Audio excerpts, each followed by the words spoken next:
Pada kesempatan kali ini kami akan menjelaskan bagaimana cara merangkai alat coklat. Pada umumnya, alat coklat ini digunakan untuk mengekstraksi lipid dari suatu bahan. Kemudian saat ini kami akan menjelaskan terlebih dahulu alat dan bahan apa saja yang akan digunakan untuk merangkai alat coklat ini. Yang pertama, ada 2 buah selang seperti ini. Kemudian ada kapas. Kemudian ada labu didih.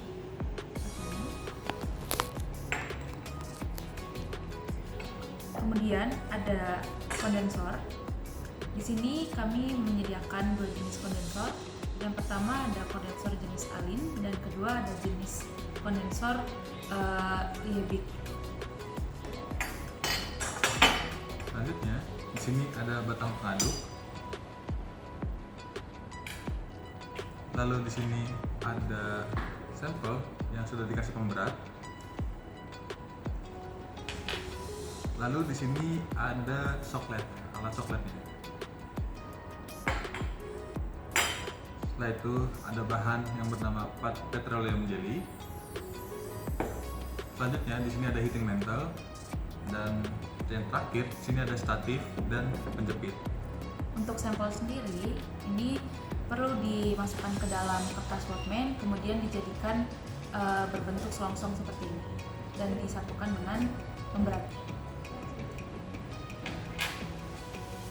Berikutnya kita akan melakukan perangkaian alat soklet, di mana ini ada soklet sendiri. Soklet sendiri terdapat beberapa nama di dalamnya, seperti paper tub yang berfungsi sebagai jalur uap. Berikutnya ada sifon sebagai jalur hasil ekstraksi kelabu didih dan timbal sebagai wadah hasil ekstraksi.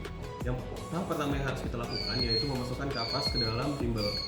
Fungsi di sini, kapas di sini sebagai penutup sifon top dari dalam. Gunakan batang pengaduk untuk menutup sifon top dengan kapas. Berikutnya masukkan selongsong dengan posisi pemberat berada di atas. Lalu di sini terdapat labu didih. Labu didih berfungsi sebagai wadah pelarut sampel. Untuk menggabungkan soklet dengan labu didih, gunakan petroleum jelly sebagai pelumasnya.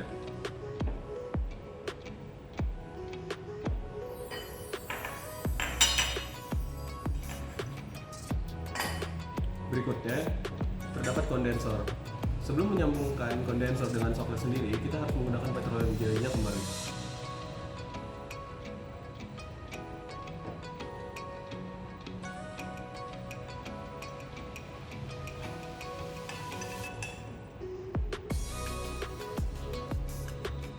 Pada kondensor sendiri terdapat 2 jalur air masuk. Yang pertama inlet dan outlet. Outlet sebagai jalur air keluar dan inlet sebagai jalur masuk air. Berikutnya ada kondensor, di mana kondensor ini sebagai pendingin ketika uap naik ke atas. Setelah rangkaian soklet terpasang, nah di sini terdapat heating metal yang berfungsi sebagai pemanas larutan. Dan di sini juga terdapat statif dan penjepitnya. Setelah itu alat soklet ditaruh di heating metal.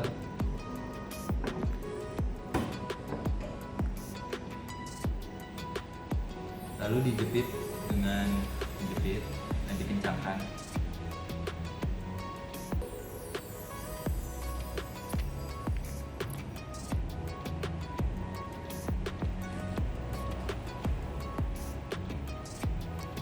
Setelah terpasang, kemudian ke rangkaian Selanjutnya, alat soklet yang sudah dirangkai dipasang dengan 2 buah saluran selang inlet dan outlet.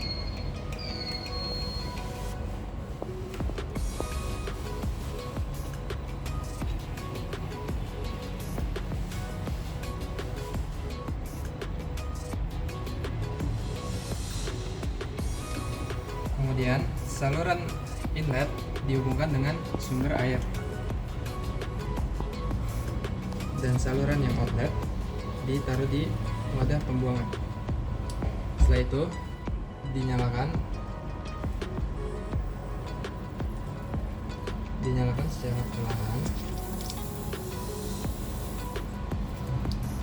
sehingga kondensor terisi dengan air sepenuhnya.